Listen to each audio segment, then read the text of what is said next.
In the days of King Herod, when the temple glowed white over Jerusalem, there lived an older couple, Zechariah and Elizabeth. To the neighbors, they were righteous, respected, and devout, yet they remained childless. Year after year, their prayers rose like incense but seemed unanswered. Elizabeth often walked through the courtyard at dusk, watching other mothers gather their children, her hands folding over an emptiness that time had made familiar. Zechariah, a priest of the division of Abijah, served faithfully in the temple. Duty was steady where dreams had faded. Sometimes faith just grows quieter. One day, by lot, his name was drawn to enter the holy place and burn incense before God.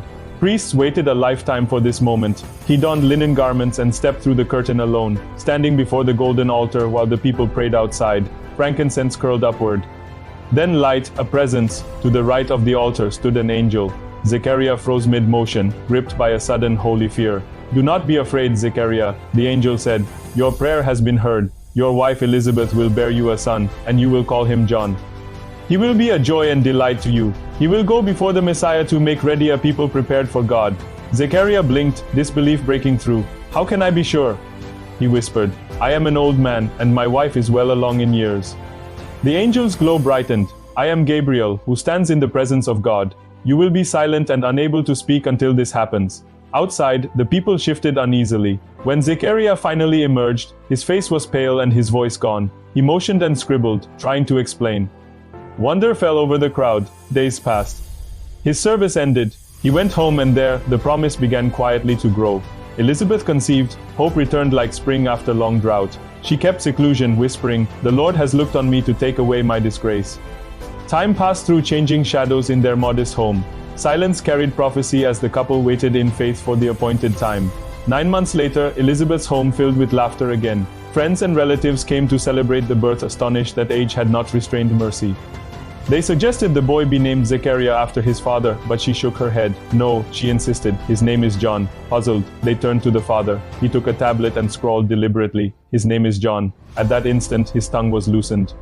"Praise be to the Lord," he cried. His first words were not an apology but an explosion of worship that echoed through the room. He has come and redeemed his people.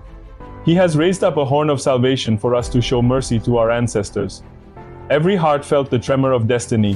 Neighbors whispered, "What then is this child going to be?" Imagine the scene, sun streaming through clay brick windows, the child yawning, and Zechariah's laughter booming after almost a year of silence.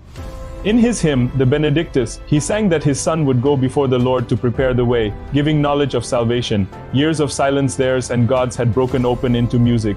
Elizabeth whispered to the baby, "You belong to heaven's calling." John would grow up in the wilderness, but on this morning he was proof that God never forgets a promise, even after decades of quiet. This story is about what happens when God answers after silence. Sometimes his promises germinate beneath years that feel barren. Faith doesn't always sound loud. Occasionally it's a whisper that keeps showing up for duty, still lighting incense when nothing seems to change. Zechariah's doubt cost him his voice, but God never revoked the promise. Even unbelief couldn't abort grace, it only paused his praise. God always writes redemption better than regret. Elizabeth's story reminds us that barren seasons are not wasted. They are preparation. Her waiting became witness. Together, they remind us, delay is not denial. It's divine timing working in hidden rhythm. John's name means the Lord is gracious. That is the theme of their story. Grace takes its time, but grace always comes. Maybe you've been praying for years without answer. Maybe your faith feels mute, your hope too old to believe again. Take courage. God hasn't been ignoring you. He's been orchestrating perfect timing. Every promise he makes has its appointed hour. When fulfillment arrives, your first response will be praise. Keep showing up in your temple. Keep lighting your incense. Even after long silence, the story isn't finished until grace has spoken. The wait will make the worship sweeter.